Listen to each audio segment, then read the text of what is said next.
Saat itu masih dirantai. Sekarang dia lepas Pak dari rantainya. Sekarang si Dajjal sudah lepas dari rantainya. Dia sudah tinggal lihat mana negeri yang mau dihancurkan. Dia cukup mengarahkan badannya dan dia membacakan lapar-lapar tertentu. Dia mengirim sinyal-sinyal kepada aulia-aulianya. Sallallahu ala Muhammad sallallahu alaihi wasallam. Apa kata busnya jin? Jadi itu kayak bus, kayak pembawa berita, kayak satelitnya jin. Kata mereka, wahai para dukun, semenjak lahir sosok yang ada di Mekah itu, langit kita sudah ditutup, sudah diboikot. Kami tidak boleh lagi nongkrong di kafe Pluto. Kami enggak, ya di lockdown ya. Itu langit sudah di lockdown. Padahal nggak ada pandemi. Jadi pandemi awal sudah terjadi di kalangan jin. Jin tiba-tiba menjadi buta, nggak bisa lagi cerita besok terjadi apa. Jadi ngapain jin itu di sana?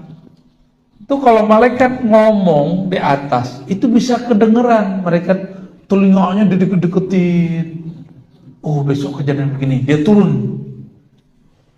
Pas turun, dia kabarkan aulia usyayatin, wali-wali setan, dukun-dukun, bukan dukun beranak, dukun-dukun syirik. Kalau dukun beranak itu yang dulu bapak lahir sama dukun beranak kan? Iya. Kalau ini sama dukun Eropa ini. Ya, dokter bidan ya, itu dukun Eropa itu. Sama-sama dukun kan? Kalau ini dukun sakti yang bisa dia berkoneksi. Jadi batinnya bisa komunikasi sama jin. Nah, bisa komunikasi sama jinnya. Kalau ada, jangan-jangan ya. Jangan-jangan pengikut si DJ ya. Tuan Dajjal. Bukan Tuan Takur, Pak. Itu orang Madura kalau nonton India, yang diingat cuma Tuan Takur. Ketika turun, mereka kemudian mengabarkan, itu pintu langit ditutup dan semua yang bisa terbang ke langit mengatakan ditutup. Ada satu yang gak percaya, masa sih? Saya mau coba tembus. Dia tembus, betul. Itu atmosfer lewat sama dia. Tapi apa yang terjadi? Baru saja keluar bumi, tiba-tiba malaikat tembak dia pakai ketapel. Dalilnya mana? Ada dalilnya, surah Al-Mulk.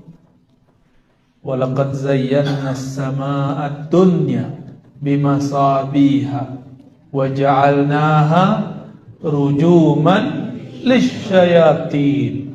Saya ngarang atau ada dalilnya? Allah yang ngarang ini, bukan Ar-Razi yang ngarang.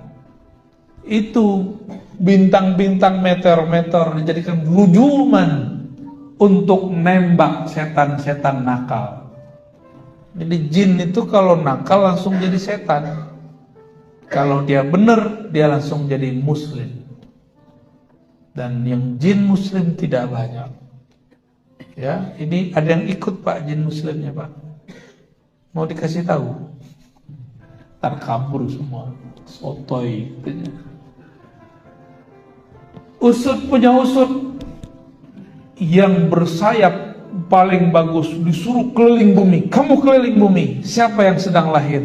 Dilihat banyak yang lahir, tapi nggak ada yang aneh. Tahu-tahu di satu tempat padang pasir ada air zam-zam, tidak jauh dari sana lahir seorang keturunan Nabi Ibrahim bernama Sayyiduna Muhammad sallallahu alaihi wasallam. Ketika itu lahir, cahaya memancar darinya. Bergetarlah kekaisaran Romawi. istana raja-raja Persia. Bahkan banyak negeri saat itu kemudian mengalami goncangan. Majusi punya menara api, apinya padam, padahal tidak pernah padam selama-lamanya. Baru kali itu padam. Maka kembalilah si pencari berita ini kepada tuannya, tuan iblis, tuan yang dia memimpin kelompok-kelompok jin dan syaitan. Apa kata si pemberita? Wahai tuan, ternyata ada sosok bercahaya lahir di Makkah. Ketika dia lahir, itu bergetar sampai ke Kaisaran Romawi, bergetar sampai kepada istana raja-raja Persia, bisa menghancurkan, memadamkan api kelompok Majusi. Barulah kemudian bergetar, ketakutan itu iblis. Wah, oh ini zamannya. Berarti ini nabi yang ditunggu-tunggu, yang merupakan musuh besar kita. Dia dan umatnya setara dengan nabi-nabi, semua nabi yang ada. Jadi kita ini kalau jadi ulama itu setara dengan nabi zaman dulu, Pak. Kalau ulamanya benar, kalau ulamanya benar, kalau alama beda lagi, apalagi ubaru. Sekarang banyak ubaru, dikit-dikit bid'ah. Bid'ah. Kullu bid'atin dhalalah wa kullu dhalatin finnar. Kayaknya dia doang yang bisa baca hadisnya. Sadarlah mereka. Di saat itu Allah kemudian ambil si Dajjal yang sedang mencari-cari, dikerangkeng di suatu pulau, dirantai. Saat dia dirantai, Tamim Ad-Dari sempat melihatnya. Jadi Tamim Ad-Dari ini pelaut.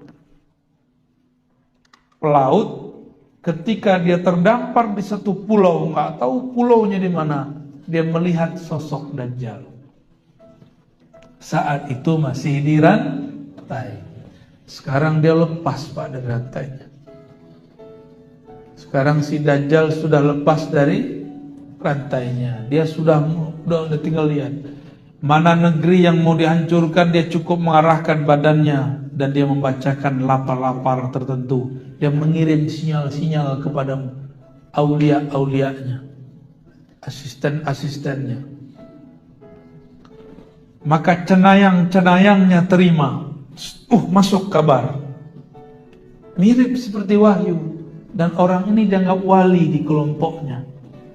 Kelompoknya saya tidak boleh sebutkan, ya, karena masih rahasia juga. Takut juga kita masih salah, ya.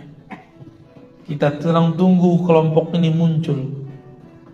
Dan selama ini menunggu, muncullah mereka dalam bentuk penyebaran pandemi. Jadi pandemi ini kerjaan mereka ini.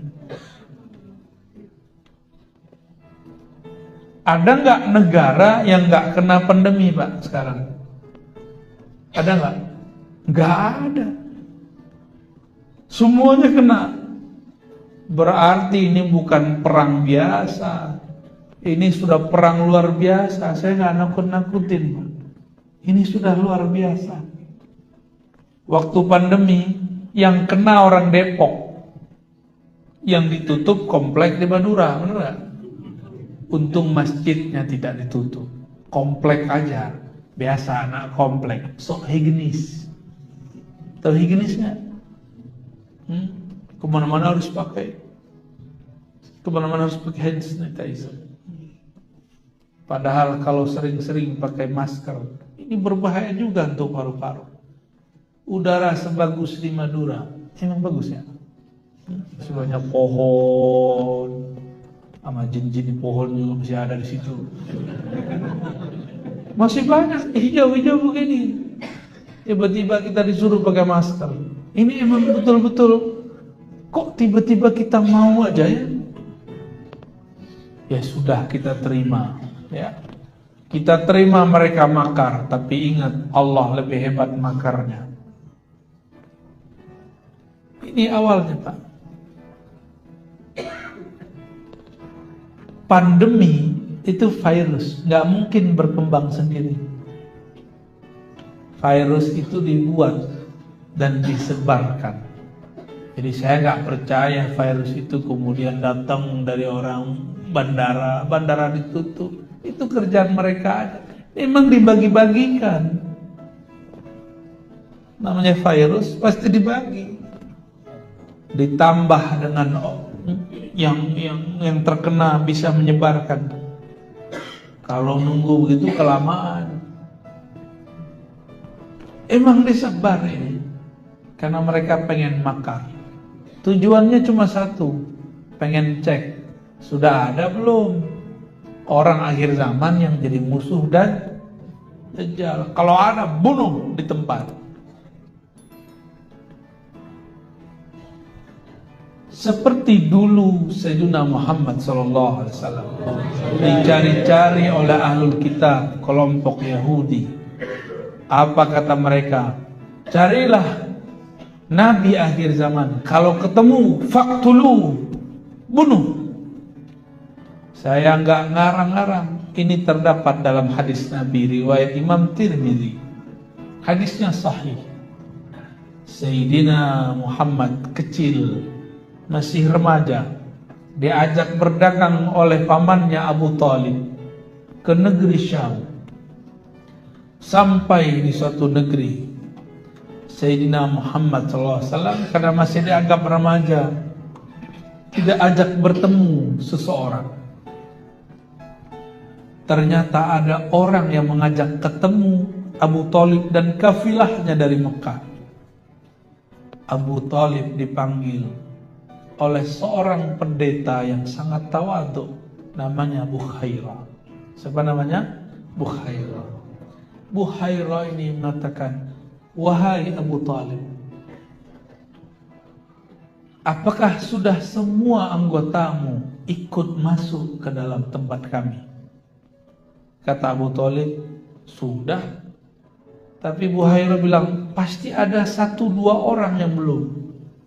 Lalu Abu Talib bilang, oh iya, ada anak saya, masih remaja, anak bawang.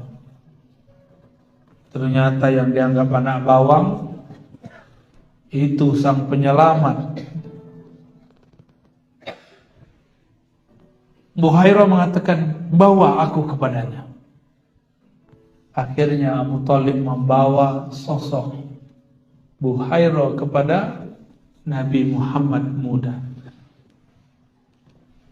Terjadilah dialog ini tidak disebutkan dalam hadis, tapi disimpan dalam kolbu ahli ma'rifat.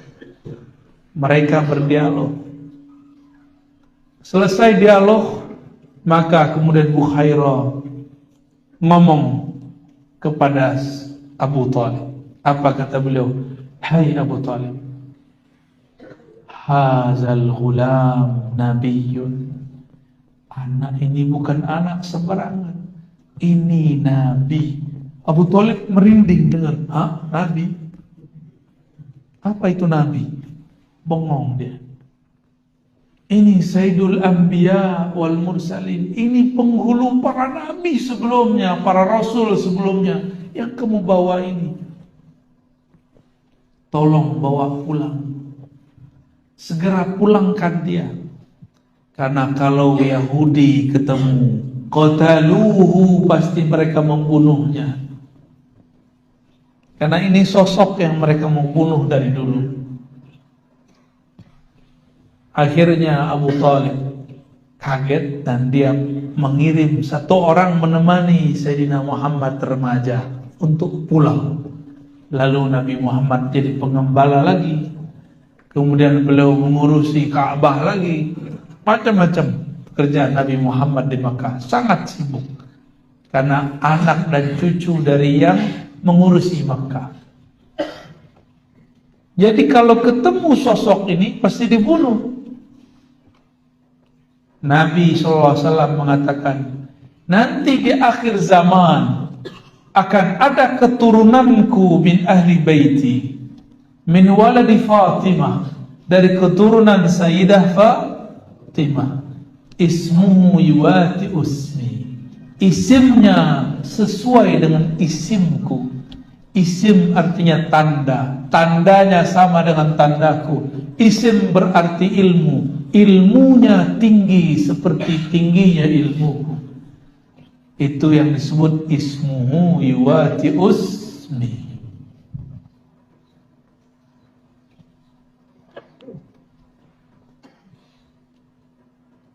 Apabila bumi telah dipenuhi dengan zulman wa jawra, maka Allah akan utus orang ini. Jadi imam akhir zaman itu juga diutus, tapi bukan sebagai rasul dan nabi, sebagai seorang pemimpin wali, pemimpin para wali. Ini lagi yang mereka cari ini. Kalau ketemu, bunuh. Dan salah satu cara untuk mengetahuinya, yang dapat mengangkat virus itu cuma wali, pemimpin para wali. Hanya pemimpin para wali. Doa mereka, zahirnya nanti ada menteri yang bekerja, ada zahirnya ada ini yang bekerja. Tapi hakikatnya doa mereka. Dulu waktu virus SARS 2010 itu doa beliau selesai. Doa para wali itu. Sekarang Allah tidak izin kita untuk berdoa, apalagi beliau tidak diizinkan berdoa. Makanya virus sampai sekarang masih ada. Bahkan masih ada 4 atau 3 lagi, Pak. Terakhir apa namanya? Omikron. Kapan dia nikah sama tante kita ya? Jadi om aja dia. Bener, namanya Omikron. Omikron, Omkiron. Apa namanya? Omikron ya. Salah sebut kita. Masa mereka bisa serius, kita serius mulu. Ini virus gak mungkin diangkat kalau gak doa wali-wali Allah. Tapi para wali sekarang disuruh tidak berdoa, angkat. Cukup mengatakan raditu billahi robban, aku ridho takdir Allah, apa saja aku terima. Mau pandemi 1000 kali lipat, silakan. Mau ditusuk vaksin, silakan. Tapi saya dengar orang Madura, vaksin tidak perlu, yang perlu aplikasinya ada. Benar begitu? Waduh, bisa ngerjain juga nih. Yang penting masuk mall boleh ya. Datang, ada mall apa di sini? Mall jin. Masuk ke mall jin pakai peduli lindungi, kata jin gak laku. Jadi mereka lagi nyari sosok ini. Saya juga sedang menunggu sosok itu. Lalu antum masih main-main aja ya. Anak-anak masih sibuk aja nge-game ya. Nggak mempersiapkan diri untuk munculnya beliau. Kita harus mempersiapkan diri, Pak. Mempersiapkan diri dengan kolbu yang bening, ruh yang selalu ingin bertemu dengan Bapak ruhnya, Sayyidina Nabi Sallallahu Alaihi Wasallam. Ciri-cirinya, dialah orang yang paling mengerti ilmu ruh. Dan itu bukan kita. Kita ini cuma menukil beberapa saja yang bisa kita baca dari kitab dan kita dengar dari beberapa guru. Yang paling mengerti ilmu ruh, karena dulu si Dajjal mengirim orang-orangnya datang ke Rasulullah bertanya, yas'alunaka 'anir ruh. Mereka bertanya kepada engkau, hai Muhammad, apa hakikat ruh? Ar-ruh. Lalu Allah mengatakan ke Nabi Muhammad sallallahu alaihi wasallam, Qulir ruh min amri Rabbi. Katakan hai Muhammad, ar-ruh itu urusan Tuhanmu, bukan urusan kalian. Wa ma utitum, ini jangan salah paham. Tidaklah kamu diberikan, wahai ahli kitab, bukan Nabi Muhammad. Wa ma utitum, kan Nabi yang ngomong. Katakan hai Muhammad, wa ma utitum, kalian ini hai ahli kitab tidak diberi ilmu ini illa qalila, kecuali sedikit. Tapi ini sedikit menurut Allah. Orang kaya Madura itu biasanya pengusaha besi sama pupuk, bener nggak? Bener nggak? Sampai ke Jakarta, Pak.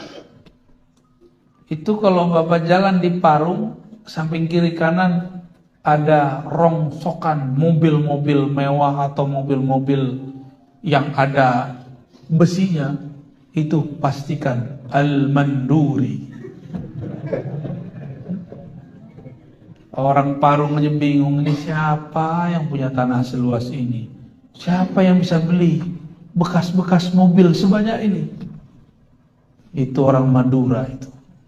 Kalau dia bawa ke sini, Pak, nggak muat lagi pulau ini ya.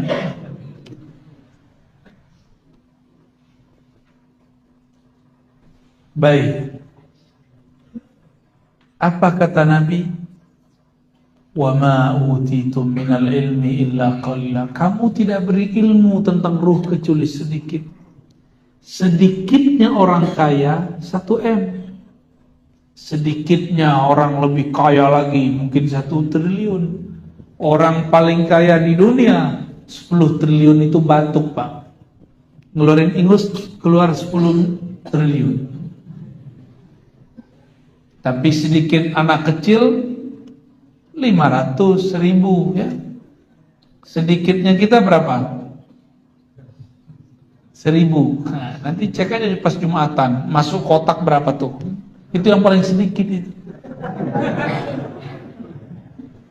Ada yang keluarnya 5.000, wah berarti sedikit dia 5.000. Ada yang keluar 50.000, wah berarti sedikit dia 50.000. Ini yang mana nih? Yang sedikitnya 50.000 apa 5.000? 50.000 ya? Wah, keren berarti. Atau nggak keluar?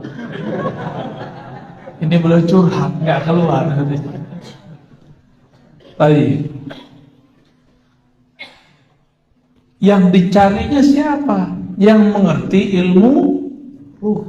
Maka sampai sekarang yang diuber-uber, yang dicari-cari mereka, yas'alunaka 'anir ruh, itu aja. Mereka lagi cari sosok yang mengerti ilmu tentang ar-ruh. Kalau ketemu diapain?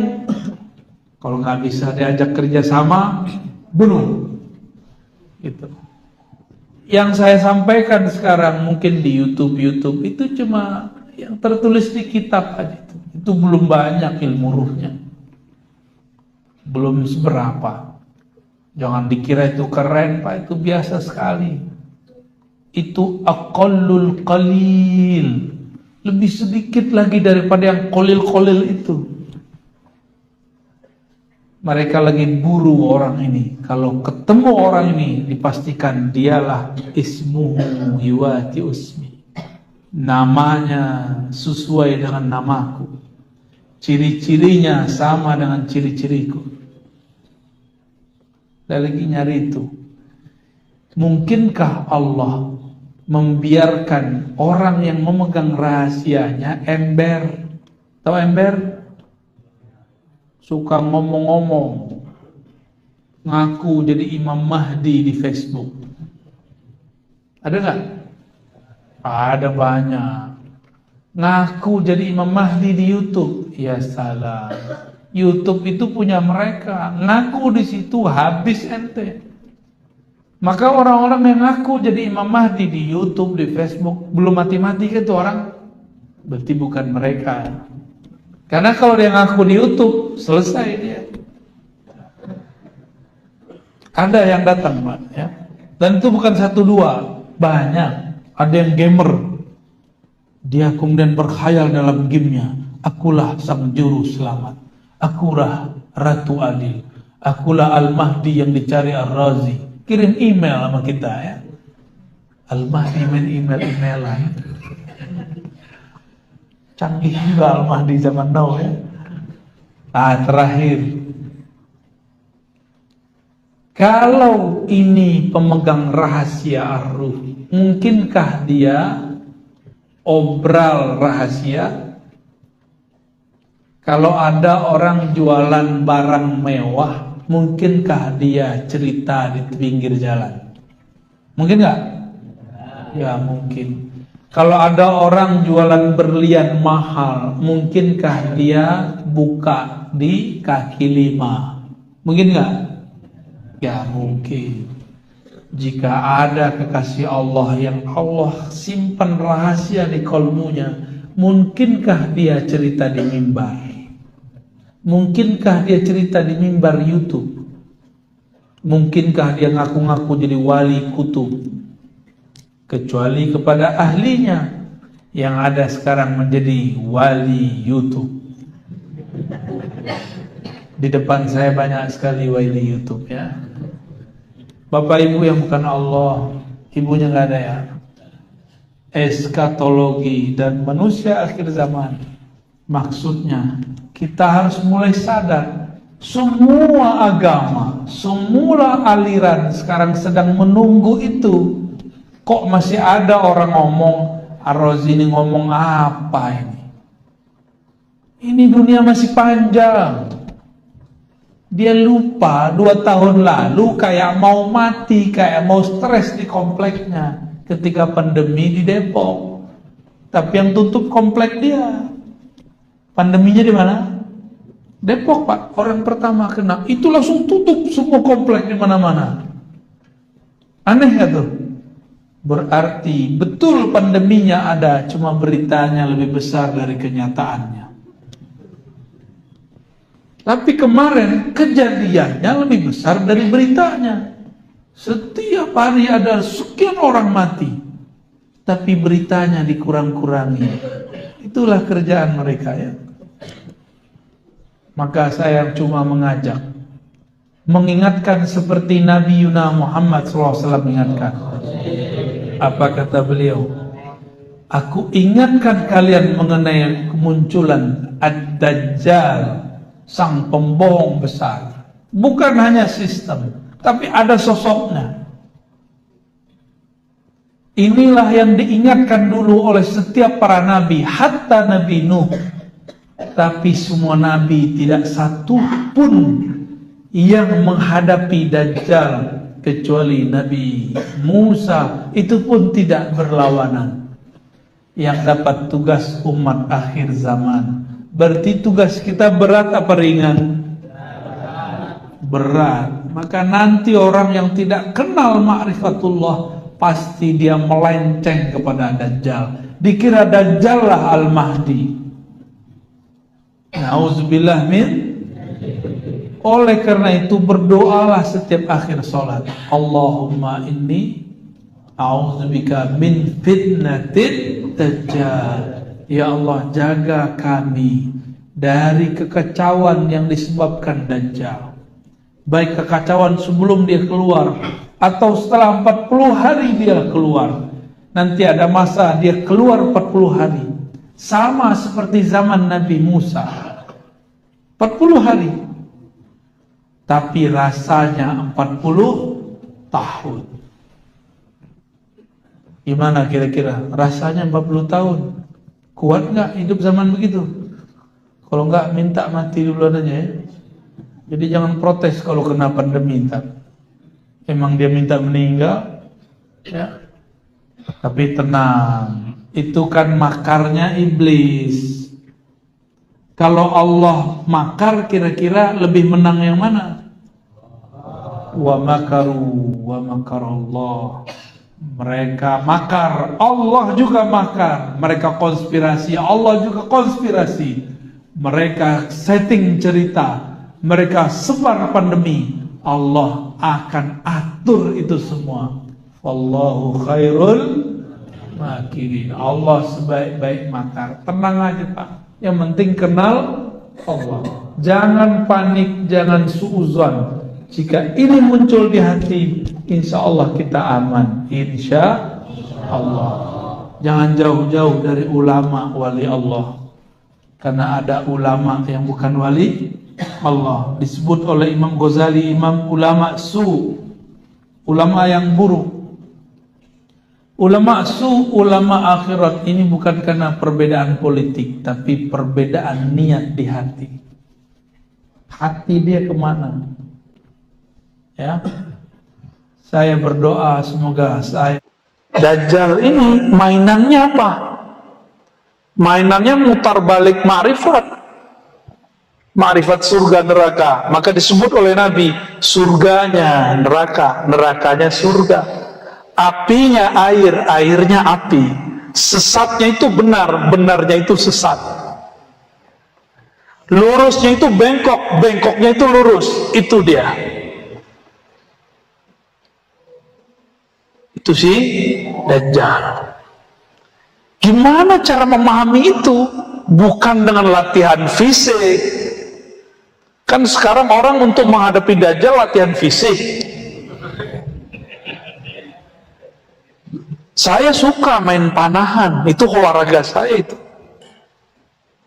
Main kuda, seneng kuda ya. Boleh kita adu pacu ntar. Kalau masih ingat caranya ya. Di tempat beliau nih ya. Dulu masih bisa lah beberapa ya. Bukan itu. Kalau latihan begitu, kalah kita sama apa? Kalah kita, kalau fisik kita kalah sama siapa? Sama binaraga, sama boxer ya, sama pesilat, kalah kita. Kalah pasti. Yang membuat kita beda dengan tentara Dajjal apa? Ma'rifatullah, mengenal Allah Subhanahu wa ta'ala. Gak ada lagi. Karena Nabi mengatakan, kamu kalau ketemu Dajjal merasa masih beriman tapi imanmu sudah berubah. Nabi ngomong tuh. Nah, gimana cara biar selamat itu? Ada orang yang sudah dibelah badannya jadi dua, ketika dihidupkan lagi apa kata dia? Sebenarnya saya tambah yakin Rasulullah itu sungguh benar bahwa engkaulah Dajjal yang dimaksud. Habis dibelah badannya, digergaji. Jadi Dajjal itu dapat asma, menghidupkan yang mati, mengendalikan hujan. Dapat asma dia. Walaupun yang dia hidupkan itu bukan manusia, tapi itu jin atau apalah, kita nggak tahu, nggak ngerti kita. Sakti. Nanti antum kira Dajjal itu Mahdi. Orang-orang nanti akan mendaulat. Dajjal itu Al-Imam Al-Mahdi Al-Muntazor, yang ditunggu-tunggu. Karena dia bisa ngomong makrifat juga. Gawat itu. Lama-lama dia bilang, Anallah, aku Allah. Lama-lama begitu dia ngomongnya. Bahaya bener. Maka Imam Ghazali berpesan di kitab ini, harus baca kitab Al-Iqtisad fil I'tiqad. Kalau enggak bisa, baca Muqaddimah Ihya tentang akidah. Cukup. Mesti kuat akidahnya. Ya? Gak ada yang ngantuk. Itu beda. Ada di dalam. Al-munfarid bil izzati wal jabal al-arafi lis-sama' bi ghairi iman. Al-muqaddir fiha arzaq al-ibad. Lihat langit. Langit ada tiangnya enggak? Kok enggak runtuh? Siapa yang mengangkatnya? Allah. Di sana Allah sudah tulis rezeki kita. Imam Ghazali dalam Syarah Asmaul Husna, judulnya Al-Maqsad Al-Asna fi Syarhil Asma'il Husna, kata beliau, Ar-Razzaq, Allah yang maha berrezeki, maknanya dua, rezeki zahir, materi, atau batin, immateri. Rezeki zahir, minum, makan, menikah, mobil, rumah, sehat. Sehat kan nih? Sehat ya? Alhamdulillah. Walaupun hujan-hujan begini, ini biasanya hujan. Kadang-kadang. Terus banget malam ini, nungguin Pak Kasat ya. Saya kaget, buat tasbih dia. Bukan buat bedil. Buat tasbih di kemana-mana. Semoga beliau ikhlas ya, amin. Ya, biasanya udah punya mursyid tuh begitu biasanya. Tapi belum bercerita sama saya ya.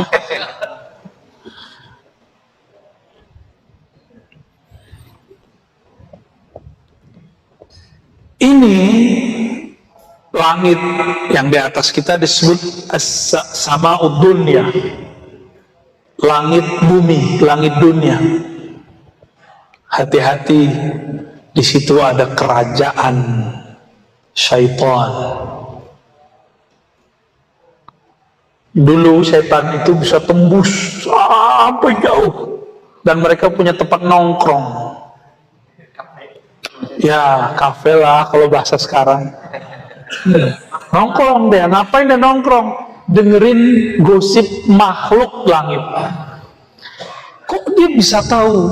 Karena dulu rajanya setan alias iblis yang bernama, ada nama pangkatnya di surga, Haris.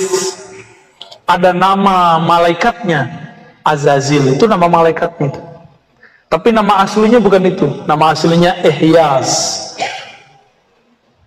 atau Iyas. Di kitab itu Iyas, yang berputus asa. Bukan Ilyas, bukan. Aisun, berputus asa. Ada yang bacanya Ahyas, Ihyas. Saya nggak tahu mana yang tepat ya. Tapi kalau dalam bahasa Arab, ini kan bahasa lama, sebelum bahasa Arab malah. Ternyata dulu terjadi kiamat, meteor turun. Itu semua jin itu bertumbuh fisik. Disebut Banul Jan. Mereka nggak boleh nginjak bumi. Maka mereka pindah ke pohon-pohon, ke gunung-gunung, ke laut-laut. Maka di laut selatan ada bukan ada yang ngomong. Kalau ke gunung ada lagi, kalau ke pohon ada lagi. Itu bukan khurafat, itu asli. Cuma dalam bahasa lokal disebut dengan nama yang berbeda-beda. Tapi ingat, mereka sudah tidak punya hak menjadi khalifah di muka bumi. Maka kita nggak boleh takut sama mereka, tapi nggak boleh takabur juga. Biasa aja, lu gua selesai. Ya? Ini wilayah kami, jangan ganggu. Gitu aja udah. Nabi Adam turun, itu udah kisah panjang, udah ribuan tahun kejadiannya di surga. Ternyata iblis, dulu namanya siapa? Iyas atau Azazil, dia setiap naik pangkat, itu diajarkan zikir oleh Jibril dan semua malaikat. Naik ke langit 2, langit ke langit 3, suruh berkhalwat di setiap langit. Canggih gak? Canggih. Antum belum ada yang naik ke langit kan? Maka sama iblis gampang dia papain. Itu sebabnya belajar zikir mesti pakai mursyid supaya enggak dimursyidin setan. Wajib hukumnya. Saya saking takutnya diganggu itu, maka saya bermursyid, dan mursyid saya banyak sampai sekarang. Separuh masih hidup. Dan tidak hanya satu thariqat saya belajar, banyak thariqat. Kapan boleh pindah thariqat? Kalau sudah dijazahin guru. belum dijazain guru yang pindah-pindah dulu. Ya, kecuali emang antum istikharah hasilnya ganti, tak apa-apa. Saya dijazain guru saya baru kemudian belajar thariqat yang baru, dijazain lagi baru saya pindah ke thariqat yang baru. Kayak gitu metodenya, ya. Jadi sampai hari ini masih kolektor zikir aurat dan wirid marifat. Ya, masih. Kalau ketemu siapa aja saya belajar, ya. Baik. Itu malaikat berapa tahun sampai ke sana? Imam Tabari saya sudah sampaikan di berbagai majelis. 18.000 berzikir berkhalwat. Berarti suluknya lebih lama, ya.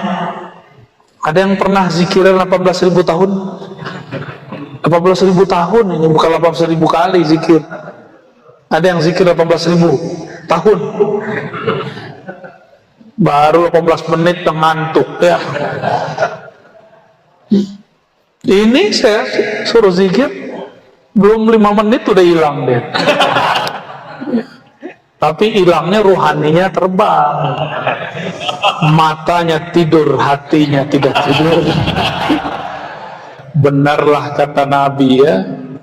Nabi kan ngomong al ulama warasatul anbiya. Ulama pewaris para nabi. Nabi itu matanya tidur, hatinya tidak tidur.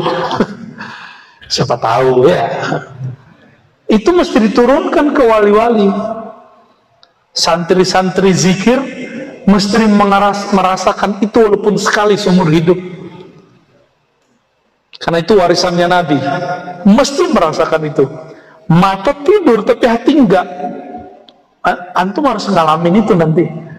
Dan itu maharnya zikrullah. Maharnya apa? Zikrullah. Kita lanjut dulu, ya. Di langit al-muqaddar fiha arzaqul ibad. Di langit itu Allah sudah takar rezekinya hamba. Maka rezeki kita bukan di tempat kita bekerja. Rezeki kita bukan oleh orang tua. Rezeki kita bukan di penguasa. Rezeki kita bukan pada para pedagang. Rezeki kita ada di langit. Sudah ditulis. Saya menyampaikan kisah biasanya untuk bab ini. Murid dari Rabi'atul Adawiyah namanya Rabi'atul Basriyah. Biasa perempuan di mana-mana selalu galau masalah rezeki. Apa yang dimakan besok? Nanti anaknya kalau lahir sekolahnya pakai apa? Pasti itu jadi polemik di mana-mana. Walaupun ning atau bunyai. Kalau di Sunda nyebutnya kalau ning apa? Nyai? Nyaina. Ya, walaupun dia nyaina, nyai itu sama semua. Urusan begitu semuanya sama. Ini Rabi'atul Basriyah, murid wali kutub. Murid wali kutub masih resah, risau. Kata jemaah tabligh ini risau. Yang dirisaukan bukan bagaimana ngumpulin umat ke masjid, yang dirisaukan besok makan apa. Sampailah wiridannya baca surat Az-Zariyat. Wa fis samaa'i rizqukum wa ma tu'adun. Terhentaklah Rabi'atul Basriyah ketika dengar dan baca ayat ini. Oh, di langit sudah dijamin, ya. Di langit ada rezekimu. Wa fis samaa'i rizqukum wa ma tu'adun. Dan semua yang dijanjikan untukmu. Percaya nggak sama Al-Quran? Saya benar. Antum gak usah khawatir besok makan apa. Yang penting kerja. Ambil asbab. Rezeki masa depan kita serahkan kepada pemilik langit dan bumi. Insya kawan saya pemilik apa namanya kalau mobil ngumpul-ngumpul banyak tuh apa namanya? pura-pura bego ya. Showroom. Kata orang kalau lagi musim pandemi banyak yang tutup, dia malah nambah 2. Saya juga bingung ketemu dia. Kan banyak yang tutup tuh di Tanah Abang, dia malah buka. Oh, berarti Allah lagi putar-putar rezeki nih ya, diputar aja. Al-yaum nudawiluha bainan nas. Hari keberuntungan itu Allah kilir aja. Giliran dapat bersyukur berbagi, giliran gak dapat ya urut-urut dada lah. Jadi yakin kepada Al-Quran, jangan pernah meragukan rezeki dari Allah. Yang penting ambil asbabnya. Dagang-dagang, ngajar-ngajar, ngantor-ngantor, apa terserah. Yang penting harus ada asbabnya. Selevel Nabi Muhammad SAW, itu tangannya chipnya surga, fingerprint surga dia tangan Nabi. Wallahi, apa yang beliau mau lewat tangannya selesai. Tapi ketika musim perang, paceklik, habis semua bahan, Nabi mesti ada asbab. Maka dikumpulkan air, dikumpulin cuma saja satu gayung. Nabi begini kan, keluar air dari tangannya. Tetap harus ada asbab. Kalau enggak nanti orang menyembah Nabi Muhammad SAW. Sayyidina Aisyah ketika ingin menyembuhkan orang nggak pakai asbab, nggak pakai obat, nggak pakai syariat, kata orang Sunda. Syariat ini bukan syariat bahasa Arab. Ya, syariatnya berobat apa? Nah, itu dia. Paham maksudnya ya? Nah, syariat itu asbab yang dimaksud di kitab ini. Itu mesti diambil. Kalau nggak nanti orang akan jumawa. Gua mah nggak perlu kerja, rezeki datang sendiri. Tuh, sombong dia nanti. Padahal pengen tawakal. Ya, yang ada namanya takasul. Bukan tawakul. Males, bilang aja males, ya, nggak usah bilang tawakal. Baik, alladzi sarrafa ayuna dzawil qulubi wal albab, yang memindah-mindahkan, yang merubah-rubah pandangan mata orang-orang yang memiliki kolbu wal albab, dan intinya kolbu. Jadi kolbu itu masih ada intinya lagi, namanya fuad. Di dalam fuad ada lub, dalam lub dalamnya sir. Itu Allah yang mindahin. Allah yang mindahin, bukan guru, bukan mursyid, tapi lewat mursyid.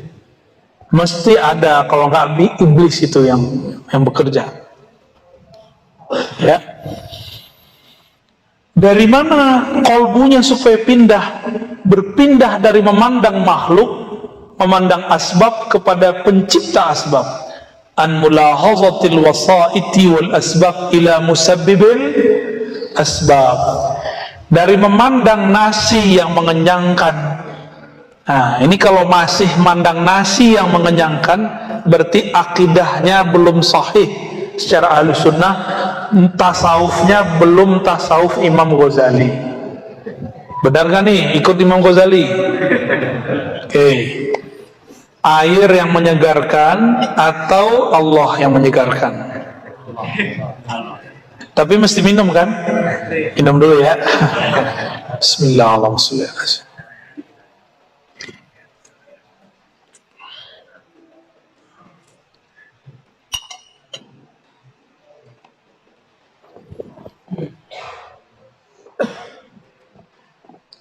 Ketika terbersit di hati, ini sudah inti kitab nih. Saya baru baca mukadimah, tapi inti kitab ini. Terbersit di hati saya bahwa yang menyegarkan itu air. Maka kata Imam Ghazali dalam kitab ini, itu syirik yang tersembunyi, syirik khafi. Gimana? Makan, terbersit bahwa makanan itu mengenyangkan, itu syirik khafi. Terus gimana caranya?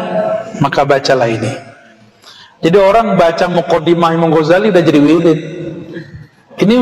Ini Muqaddimah ma'rifat. Ma'rifatut tawakkul, ini dia. Kalau orang sudah diberi ma'rifat tawakkul, bertawakal, beralih pandangnya dari nasi yang mengenyangkan kepada Allah yang menciptakan nasi. Akidah Ahlussunnah, ada satu kelompok lagi namanya Mu'tazilah, jangan salah paham. Kelompok Mu'tazilah bilang Allah menitipkan rasa kenyang di nasi secara tabiat, secara hukum alam. Maka setiap orang makan nasi mesti kenyang, karena tabiatnya nasi mengenyangkan. Hati-hati, itu bukan Ahlus Sunnah. Jadi ya, disebut dengan hukum tabi'i. Apa namanya? Hukum tabi'i inilah yang dianut oleh para filosof, oleh orang-orang fisika. Ini dulu yang dianut Ibnu Sina dan Al-Farabi, Aristoteles. Ini yang dikritik oleh Imam Ghazali. Maka Imam Ghazali membersihkan akidah Ahlussunnah dari pandangan-pandangan filsafat yang menyimpang. Jadi filsafat ada yang menyimpang, ada yang benar. Jadi gimana? Obat, apa ada kesembuhan di obat? Banyak orang berobat gak sembuh. Allah tidak menitipkan kekuatan kesembuhan pada obat. Ini akidah Ahlussunnah. Tidak menitipkan secara tabiat kenyang dalam nasi, segar dalam air. Kalau nggak percaya, lihat orang mau sakaratul maut, minumnya banyak nggak berhenti, tapi dia nggak segar-segar. Pernah lihat?